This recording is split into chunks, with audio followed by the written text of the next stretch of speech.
আল্লাহ রাসূল একটা মিসাল দিয়েছে, একটা উপমা দিয়েছে, উপমা দিয়ে বুঝাইতেছে, হে আমার সাহাবীরা, কলিজার টুকরা সাহাবীরা, তোমরা শোনো, তোমরা যে জায়গা না বুঝবা আমাকে প্রশ্ন করবা, আমি নবী তোমাদেরকে এই প্রশ্নের অ্যানসার দিয়ে দেবো। বলেন সুবহানাল্লাহ। এক আগন্তুক, এক পথিক 1 মাসের খাবার নিয়ে মরুভূমিতে হাঁটতেছে। কথাগুলো কম খেয়াল করেন। কোথায় যাইতেছে? মরুভূমিতে যাইতেছে। মরুভূমিতে যাইতে যাইতে 15 দিন যাওয়ার পথে খাবার শেষ, পানিও শেষ, সবকিছু শেষ হয়ে গেছে। বলেন তো এই পথিকের কি অবস্থা হবে? বলেন। এখন বাড়ি আসতে লাগবে 15 দিন, ওই গন্তব্য যাইতে লাগবে 15 দিন। কথা বলেন ঠিক কিনা? রাসূল যেভাবে বলছে আমি সেইভাবে বলতেছি, সাহাবীরা যেভাবে প্রশ্ন করছে আমি সেইভাবে আপনাদেরকে বলতেছি, আপনারা উত্তর দেবেন। না বললে বলবেন, আমি বলে দেবো। তো এবার ওই ব্যক্তি কি করবে বলেন তো? বাঁচতে হইলে ওনার পানির দরকার। বাঁচতে হইলে কিসের দরকার? পানি ছাড়া মানুষ বাঁচতে পারে না। এই জন্য তো পানির অপর নাম জীবন। কথা বলেন ঠিক কিনা? পানির অপর নাম কি? জীবন। বললো সাহাবীরা, বলো তো এখন কি করবে লোকটা? গন্তব্য যাইতে 15 দিন, ব্যাগে পিছে আসতে বাসায় লাগবে 15 দিন, পানিও নাই, খাবারও নাই, এখন কি করবে? সাহাবীরা বললো, ইয়া রাসূলুল্লাহ, ইয়া হাবিবাল্লাহ, ওই ব্যক্তির উচিত হবে যে কোথাও মরুভূমিতে তালাশ করবে পানি পায় কিনা। কথা বলেন ঠিক কিনা? পানি তালাশ করার জন্য কূপ তালাশ করবে, কূপে পানি আছে, ব্যবস্থা আছে কিনা এটা তালাশ করবে। হঠাৎ সে একটা কূপ পাইয়া গেল। কি পাইল? কূপ পাইয়া গেল। কূপের ভিতর পানিও আছে, পানি উঠাবে কি, অনেক গভীরে পানি। উঠানোর জন্য এই ব্যক্তি কি করলো? যুবক ভাইরা খেয়াল করো, এই যুবক কি করলো? একটা রশি বানানোর জন্য বড় একটা লতা ছিল, গাছের লতা, কিসের লতা ছিঁড়া একটা গাছে বাইন্দা অপর মাথা ওই গর্তের ভিতর ঢুকাই দিল, অর্থাৎ যে গর্তের ভিতর পানি আছে। এবার ওই লতা ভাইয়া ভাইয়া ওই ব্যক্তি নামতেছিল। মাছ পথে যখন গেছে, এবার দেখে ওই পানির উপর বিষাক্ত একটা জাতি সাপ। কি সাপ? এখন বলো তো লোকটা কি করবে? এখন উঠতে হবে কিনা?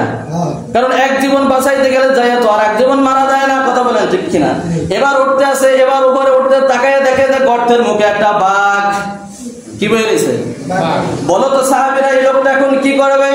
ইয়া রাসূলুল্লাহ, ইয়া হাবিবাল্লাহ, এই লোকটা উপরে উঠতে পারবে না, নিচেও নামতে পারবে না। উপরে উঠলেও মারা যাবে, নিচে উঠলেও মারা যাবে। যেহেতু মাছ পথে আছে, ওই লোকটা রশি ধইরা থাকবে। কথা বলেন ঠিক কিনা?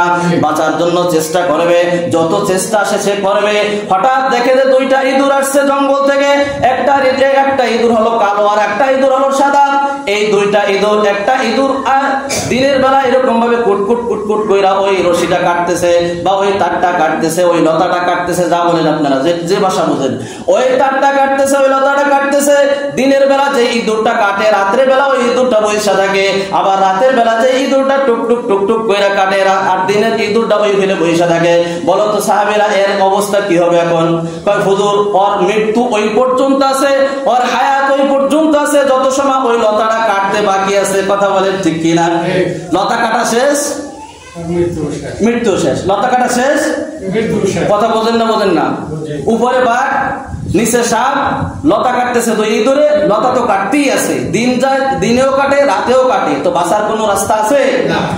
অপেক্ষা করতে থাকবে যত সময় পর্যন্ত লতা কাটতে বাকি থাকে, অত সময় পর্যন্ত এই লোকটার হায়াত আছে। কথা বলেন ঠিক কিনা? আল্লাহ রাসূল বলল, হে সাহাবীরা, আমি একটা উপমা দিলাম, এটা একটা মিসাল দিয়ে তোমাকে বুঝাইলাম। এই যে গর্তটা, এইটা হলো দুনিয়া। এটা কি? এটা হলো দুনিয়া। ওই যে কবরটা দেখতেছো, ওই যে সাপ, ওইটা হলো তোমার কবর। ওইটা কি? ওই সাপটা হলো তোমার কবর। ওই বাঘটা হলো তোমার আজরাইল। ওই বাঘটা কি? ওই বাঘটা হলো আজরাইল। ওই রশিটা হলো তোমার জীবনের হায়াত। তোমার হায়াত যত মোটা হবে, রশিটা তত লম্বা হবে। হায়াত যত কম হবে, রশিটা তত চিকুন হবে, তত খাটো হবে। কথা বলেন ঠিক কিনা? আর দোস্ত, ওই যে 2টা ইঁদুর, একটা রাতে কাটে, একটা দিনে কাটে।